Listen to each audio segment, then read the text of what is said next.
안녕하십니까. 12월 28일 수요일 오전 11시를 막 넘겼습니다. 오늘 오후 국회에서는 본회의에서 민주당 소속의 노웅래 의원에 대한 체포동의안이 상정돼 가지고 표결에 붙여질 것 같습니다. 현재 제 예감으로는 여러 가지를 종합해 볼 때 민주당 의원들이 집단적으로 부결시킬 게 틀림없습니다. 당론으로 동의냐 부동의냐 이걸 결정하지는 않았지만은 표면상으로는 의원들 자율에 맡기는 형식이 되어 있지만은 이미 이재명 대표의 암묵적인 지시에 의해서 노웅래 의원의 체포동의안은 부결될 게 틀림없습니다.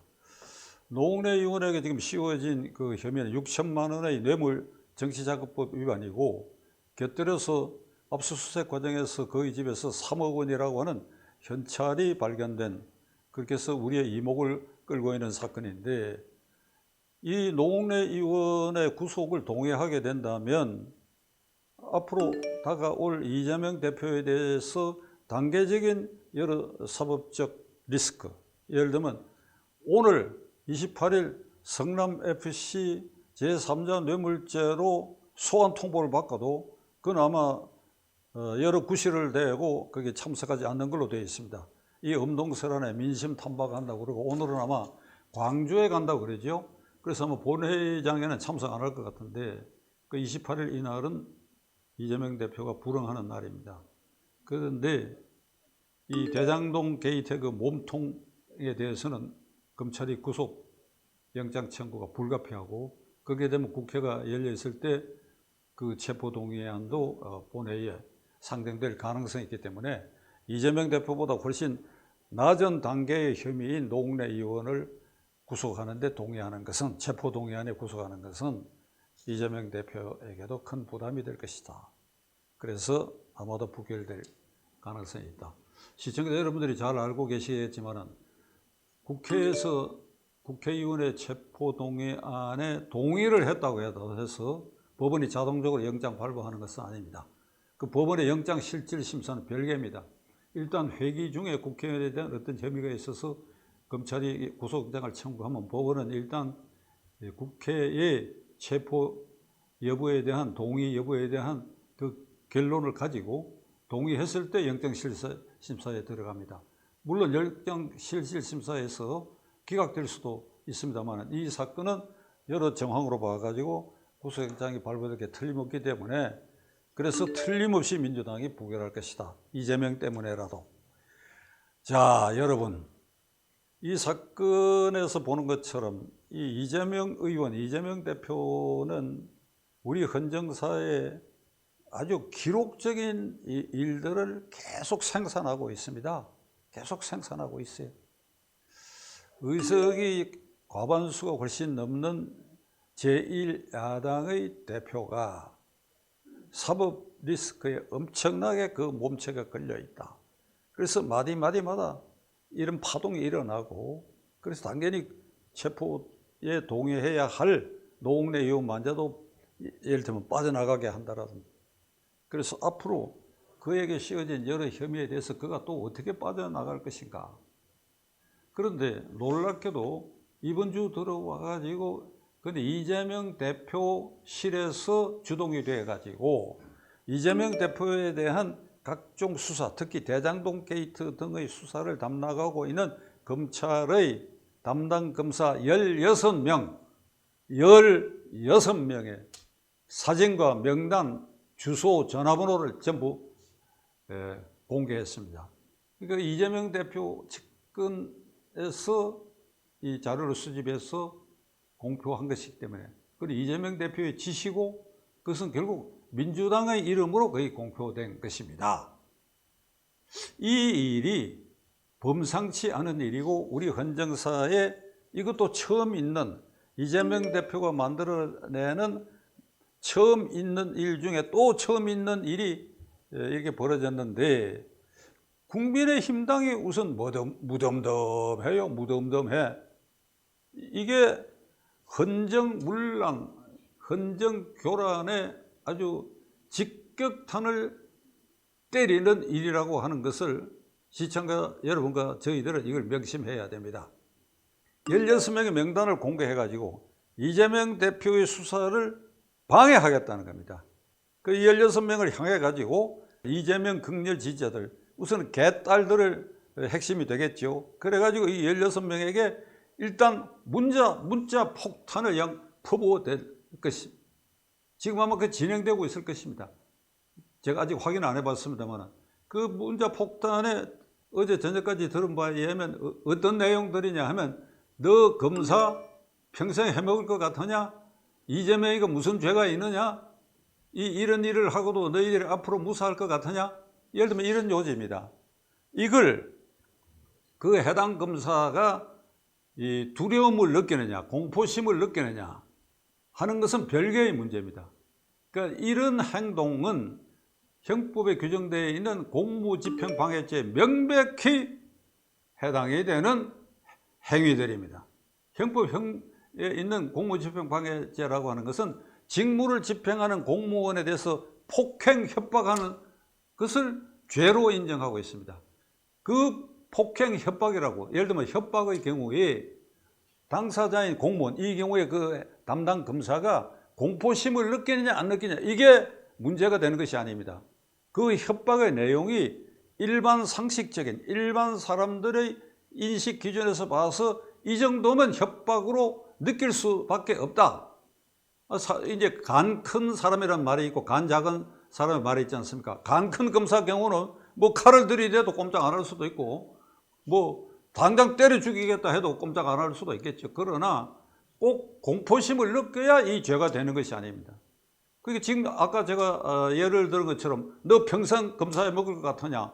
이재명이가 무슨 죄가 있어서 칼질을 하려고 하느냐? 그게 이미 협박이죠, 협박. 그러니까 공무집행방해죄에 명백히 해당되는 범죄 행위를 이재명 대표와 그 측근들이 민주당 의원들을 동원해가지고 극렬 지지자인 개딸 등에게 이를 교사한 것입니다. 교사. 시켰다 이거예요. 그러니까 공무집행방해죄 교사범으로 이 교사범이 된다. 이재명 대표와 이재명 대표를 둘러싸고는 핵심들 그리고 이 꾀를 만들어낸 그 일당들에게 대해서는 공무집행방해죄의 교사범으로 이걸 형사처벌을 해야 될 사안이라고 저는 생각합니다. 세상에 이런 일이 대한민국 헌정사상 이래 있었느냐 이거예요. 6.25 이전에 혼란기에 군정 45년 8.15 이후 정부 수립되고 하는 그 혼란기에 남로당은 그냥 폭력을 행사했지요. 그리고 이런 식으로 이 사법기관에서 협박한 사례로 많이 체포되고 한 사례가 있습니다. 이거 명백한 공무집행방해죄를 저지르라고 선동하고 이를 교사했다. 이걸 그냥 넘어갈 수 있는 일이 아니다라는 것을 여러분에게 말씀드리고 한 걸음 더 나아가 우리가 이 점을 고려해야 됩니다. 형법에 내란죄라는 게 있습니다. 내란죄라 그러면 크게 두 유형으로 나누어 있는데 예를 들면 대한민국 영토의 일부를 이 반란분자들이 장악해가지고 대한민국의 국군 경찰력이 미치지 못하도록 해서 하기 위한 폭동을 일으켰을 때 그게 전형적인 내란죄의 하나가 되고 또 둘째 이거 주목을 해야 될 일이 헌법과 법률에 의하여 설치된 국가기관에 대해서 헌법과 법률에 의하지 않는 방법으로 국가기관의 기능을 마비 단절시키는 행위 이것도 내란죄에 해당됩니다. 뿐더러 그러한 행위를 선동하는 내란 선동 행위도 동시에 처벌되도록 되어 있습니다. 따라서 16명의 검사들에 대해서 그 직무를 훼손하는 정도가 아니라 그 기능을 마비시키도록 이게 이재명 일당들이 선동하고 있는 것은 내란 선동죄까지도 연결될 수 있는 죄가 된다. 다시 말씀드리면 공무집행방해죄를 교사하고 있다는 것. 그 다음에 국가기관인 검사들의 직무를 방해해가지고 그 기능을 정지시키려고 선동하는 행위, 요거 내란죄. 이 두 가지 죄명에 걸리는 일을 지금 태연하게 이 백주에 대한민국이 법치국가라고 하면서도 이런 일을 자행하고 있다. 제가 이렇게 설명드리면서 제가 느끼는 저 박찬조의 저사람 법조인 출신이니까 너무 법률을 따진다 이렇게 생각하실지 모르겠습니다만 OECD 가맹국 어떤 나라에도 이런 야당 지도자, 이런 헌정을 운영하는 나라가 지금 없습니다. 없어. 불쾌할 뿐 아니라 이 헌법상 제1기관인 국민의 구성원인 저로서는 지금 여러분에게 이런 심정을 토로하는 저의 심정은 불쾌한 정도가 아니고 이게 어떻게 이 나라에 이런 일이 있을 수 있느냐, 이런 일이.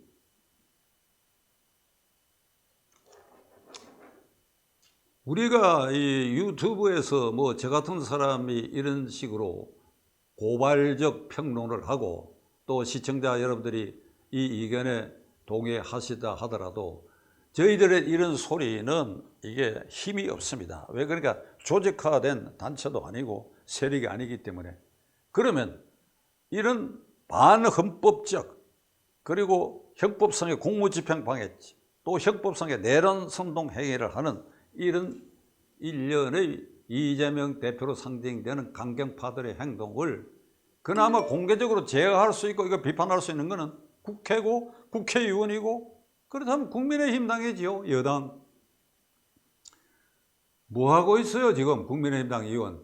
이 문제에 대해서 뭐하고 있습니까? 뭐하고 있느냐고. 홍준표 대구시장은 페이스북에 뭐 이런 글을 올렸다고 아까 여기 오기 직전에 뉴스로 봤는데 그런 협박 행위를 한다고 해서 뭐 거기에 동료될 검사가 있겠느냐 이제 이런 얘기를 했습니다. 저는 이 정도에서 동료될 검사가 없으리라고 생각하지만은 그렇지 않습니다. 16명의 검사들이 이런 집단적으로 떼거리들의 강경파에 의해서 협박을 당할 때는 공포심을 느낄 가능성도 충분히 있습니다. 그런데 국민의힘 당 원내대표 주호영 원내대표를 비롯해가 지금 뭐 하고 있는지 모르겠어요. 이 문제에 대해서 아마 유감 표명 정도로 한 것 같은데 이거 고발해야 됩니다. 고발해야 됩니다.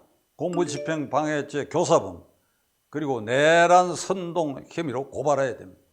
그렇게 해서 국민의힘 당이 여당으로서 집권당으로서 이 나라의 헌법 가치를 지키고 법치주의를 지키고 동시에 국가기관인 검찰이 그의 정당한 직무집행을 방해하려고 하는 이런 일련에 대해서 국민들에게 설득하고 그래 엄정한 사법처리 수사를 밟도록 하는 그 중심에 국민의힘 당에 서야 된다 이 말입니다. 지켜보겠습니다.